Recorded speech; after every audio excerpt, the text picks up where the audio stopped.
local city representative or board member was responsible for. Out of Longview. Yeah, the representatives out of Longview were emphatic that would not happen. So, but like I said, we can. I feel cautiously optimistic that we can overcome those objections. But if I'm going to go into a gunfight, I kind of want to know what I'm fighting for. So what you guys can now help me do is understand what it is that you think would benefit this area, and try not to just be, and it's hard to do sometimes, just completely selfish about what you want to do right now. Think in terms of 5 and 10 years down the road. Think about your kids and your grandkids and where you would like to see them right. Because a lot of stuff, sometimes it takes time, and it takes time to get it done. Yeah. The 3-foot rule that was vetoed by Kerry a few years back, how has that not become a law in the state of Texas? I mean, was it attached to some state of Wales and Texas kind of thing, and it was a rider, and so it got vetoed? Or was it by itself standalone and it got vetoed? Because to me, 3-foot law needs to be out there, it needs to be enforced. Because I can't tell people, hey, there's a 3-foot law. You can maybe, legislate it a little bit, like some of the cities that have cops undercover, stopping people that are too close to that 3-foot rule. So, do you know anything about that? Don't know anything about it. That can be on a city level, it can be on a county level. Right. And that's what my question is. There's a lot of other states that are already using the 3-foot rule. It would be great to just there's some cities in Texas that do. So why not the state? Okay, so what you want to see is enforcement of the 3-foot rule. Is that right? There isn't one. Get it implemented, get the they're only local. You understand, that's not a TxDOT job. Yes. That's going to be the state legislature's job. Correct. And I got my hands full just trying to get ready to go to office. So trying to lobby the legislature to change the law is a bit beyond what I need to do. What is it that that you guys would really like to see? I'd like to see like rail to trails. You got a lot of trail systems that are abandoned, Okay, let's talk about especially in rails to White trails. House and Let's talk stuff. about rails to trails because I have a lot of first-hand experience with rails to trails and was very much an advocate of it when it got deep-sixed. I will tell you that politically, rails to trails is a dead-end street. And the reason Why? They do it in every other state. They have. I come from Wisconsin, and they got one from the south all the way to the north, all the way to the east to the west. Okay, let him answer. Let me explain to you the problem with rails to trails. All right, there is a senator out of Jacksonville who is very well connected with a lot of landowners between here and Bullard on Jacksonville. And those guys did not want people pulling in their driveways. Okay, now, let me help you understand this here. No, I Rail understand. trails are running like this. Yeah. Okay, all right? And we got all of these farmers who have That's fine. these roads that have to turn in here like this every day when they come back from work. And they figured out that if you're flying along there at 30 miles an hour and they turn in and there's some bushes or that the liability to them is enormous. But you They could be on the sold road. this You to could be on the Senator road and Nichols. doing the same thing. Well, this is back in They sold this to Senator Nichols as the reason why he should not support rails to trails. Okay. Senator Nichols at that time Well, was that's good to on know. the Texas Department of Transportation. Senator Nichols is the one who made the decision that there would not be any rails to trails. That's why it was gravel for a while. I don't even know what it is now or not. But I'm just telling you, Brush. politically, right now, because no good. as long as he's in office in Jacksonville, and he left the commission to be a state senator, and he is a very powerful state senator, the ability to overcome his objections and build the rails to trails from here to Jacksonville is going to be a bridge too far, in my opinion. And then there's a recent lawsuit about the rails and nationally saying it reverts back to not the government when the railroad goes away, but back to the owner of the land. I mean, correct me if I'm wrong.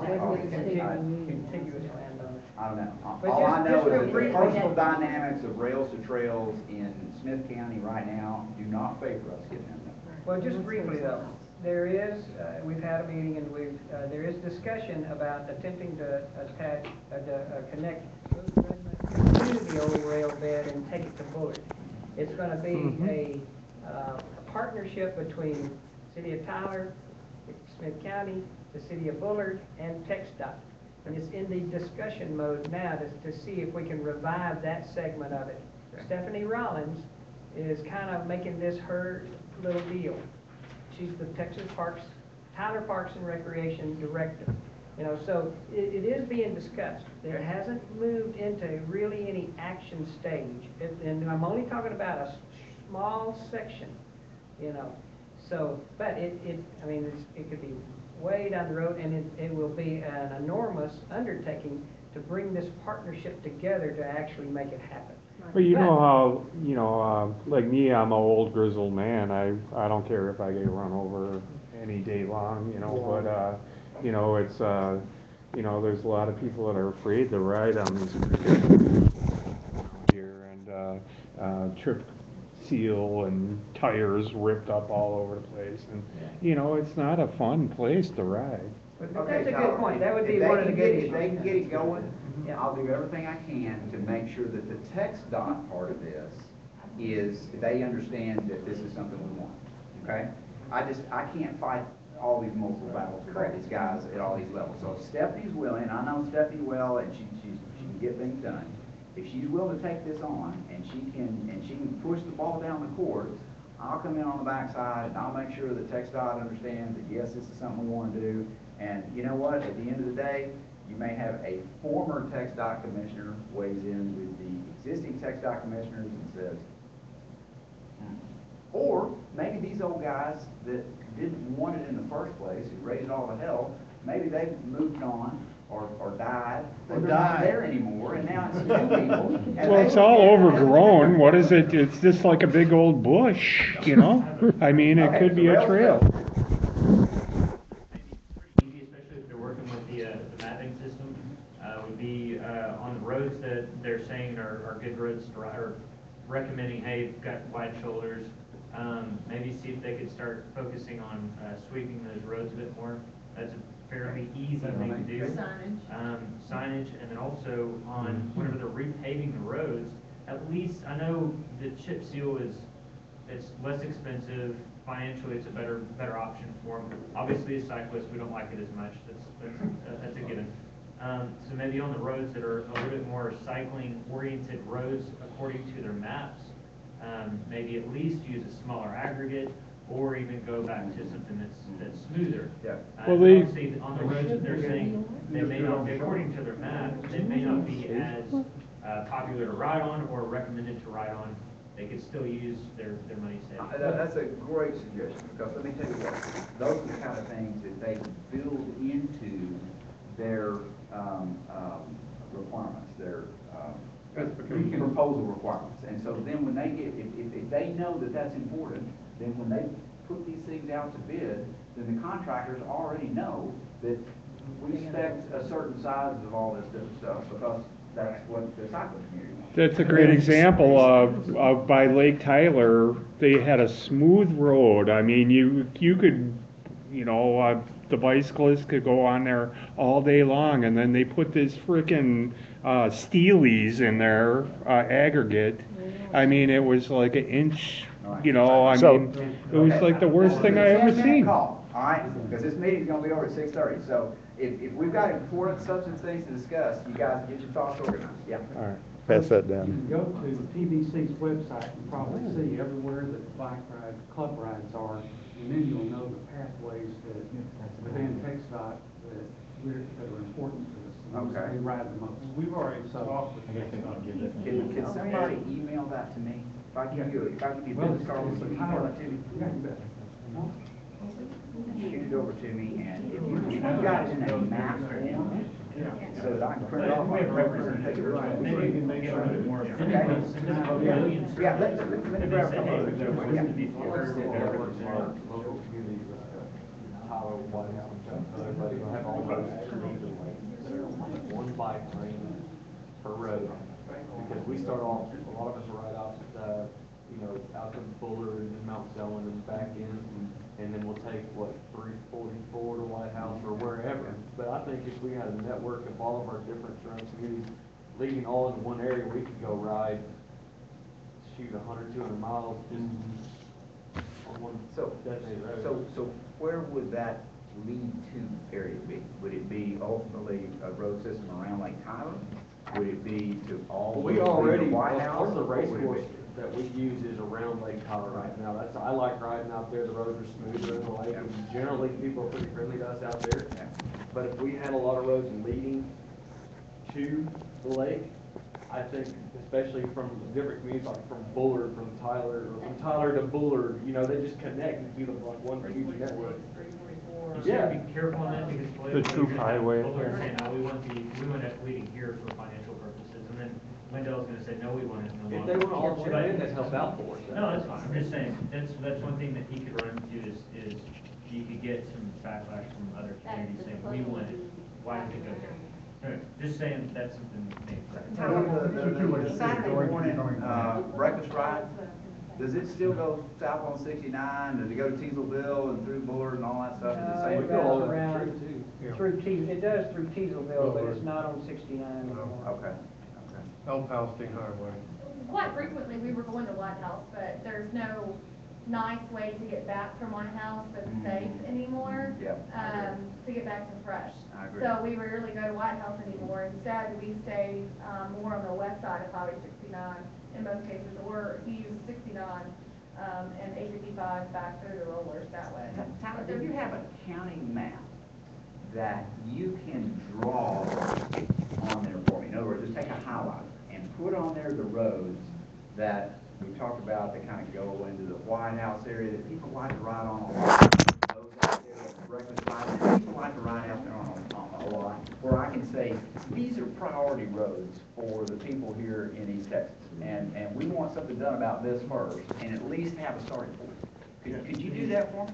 The TxDot office, we've met with them here locally, they have a map of a lot of the roads we ride, and they've agreed to go to the smaller aggregates, so they've already started a map like that. Okay. So they already have some of it. Okay. They don't have all of We the had roads, but they have signage some on of those them. roads as well. Yeah, That'd be we really great. need signage. Well, the 344, local guys here, 346. basically follow the orders out of Austin. Right. What I would like to do is know where you guys like to ride, and then go to Austin and say, we've never gotten any money. You know, we'd like $10 million to go improve these roads out here so people aren't getting hit, and we don't have to read stories, you know, like this on the front page of the paper. 'Cause I'm taking that paper with me. when I go out. So, but I need some data. I need you guys to give me Not those before roads. Monday, right? Okay, next, yeah. One of the things that, you know, I realize that this is an elephant, you know, and signage is something that's come up several times. But TxDOT has its own campaign to educate Texas motorists about the existence of cyclists. Yeah, you're right. And several regional district offices have employed that campaign. Tyler has not. And they've been approached about it more than once. And Texas already has a campaign. They actually have funds for local TxDOT offices to put up billboards, reminding people of cyclists and. The most I've seen from them is they did some PSAs that were running. Right, but there's a lot. Radio, Yeah. several different aspects. But I think one of our biggest dangers is public perception. There's still a lot of people out there that think we shouldn't even be there. And we can do all we can to avoid them, but education is something we really need to get TxDOT to work We gotta on. get it out there, awareness, we have a right to the road. We're not. Well, I mean, they've done some. I don't want to be You're not unfair with- here. There's federal money. They're Yes. sitting But- right now going unspent Yeah, I for understand. cycling awareness. Right, I understand it, and that's one of the things that I'd really like to see some You're effort. right. It's a baby step. Yeah. I realize No, that. no, I think it's a great point. I think it was just the Loop 49 thing, you know, I noticed this, and I don't know if everybody else has noticed it riding. Drivers are more aggressive now. Oh, yeah. They do not- It's if they- emboldened them, absolutely They emboldened run you them. over or not, See? they're not moving Yep. over 1 inch. Yep. Because you lost your right to Loop 49, and I've noticed that, every time I ride, somebody almost takes my arm off. Yep. That's why everybody in this room is so passionate about it, because they're all been scared to death. Well, it's definitely emboldened those who They'll run you over in a present it as heartbeat. being. Eric, we got it. One thing I would like to see as far as construction goes, I'd like to see, this is just my own idea, to widen, Saline Creek Road all the way from 69 to 155. To me, the main thing losing 49 has done is, it stopped our access over from 49 over to 155, because I like to ride around down there and around, off of 155, less traffic over there. Okay, I've heard a lot. this gets back to Tyler's map and him drawing on there with a highlighter and getting it to me and saying, these are priority roadways for the East Texas cycling community, okay? That's what's all gonna start. You want that map before Monday?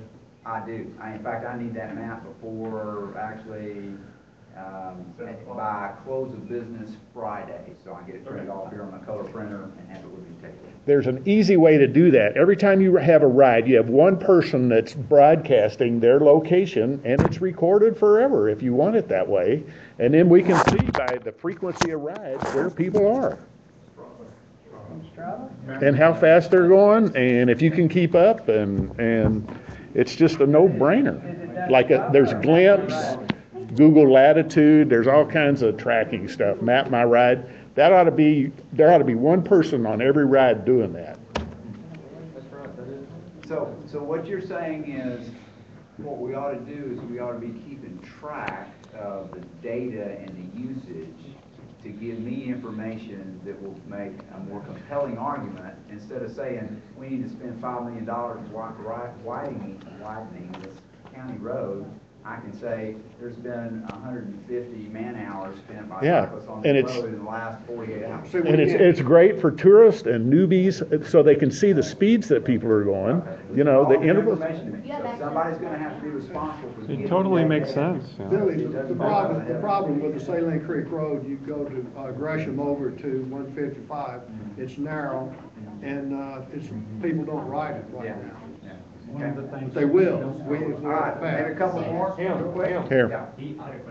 I've heard a lot of everyone talking about riding outside of town, riding for recreation, riding for exercise. I'm interested in people that commute to work daily, and I'd like to see some infrastructure inside the city, not just for exercise, but for daily use. Well, believe it or not, based on our limited knowledge of this, there's actually more money available for those kinds of projects, because the government has determined that everybody that they keep out of a car is gonna lower greenhouse gases, and it's gonna create less issues. And so they want to encourage us as a society to be on bike, which I think that's great. I appreciate it. But most of the deaths that have happened in East Texas have been inside the city limits. They haven't been out on rural roads. But that's really true. They have like the bike route system in Tyler, and it's kind of nicely put together. But they'll run you over in a second, you know, I mean. It starts and you it know, stops. you know, I mean, there's no way you're gonna. As far as commuting goes, I talked to the city council this morning about putting the same sort of geolocation thing on the buses.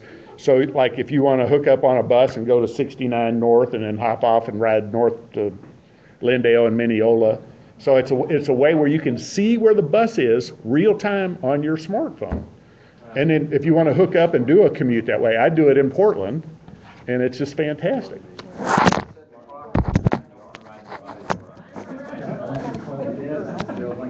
Anybody else? Are the bike lanes in the city, is that on a state level or is that on a city level? City. That's city. That's with the NPO. I had a meeting with them Monday. All right, take it.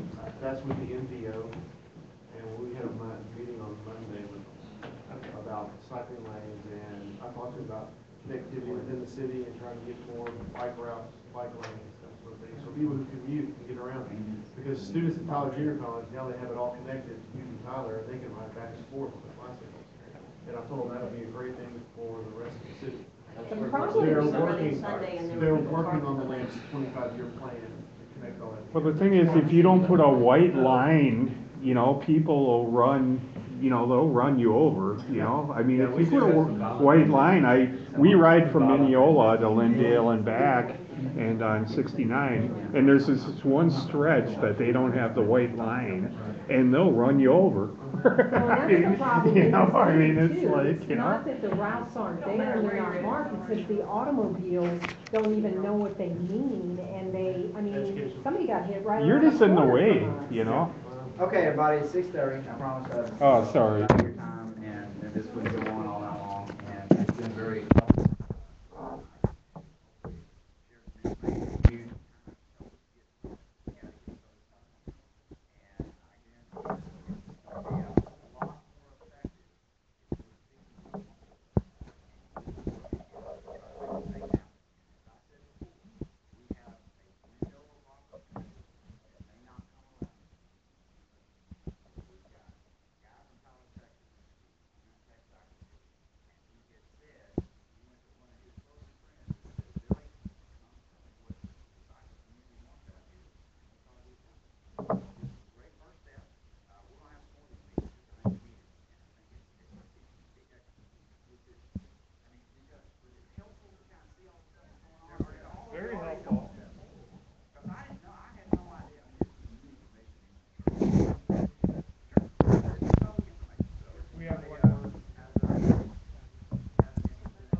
appreciate it.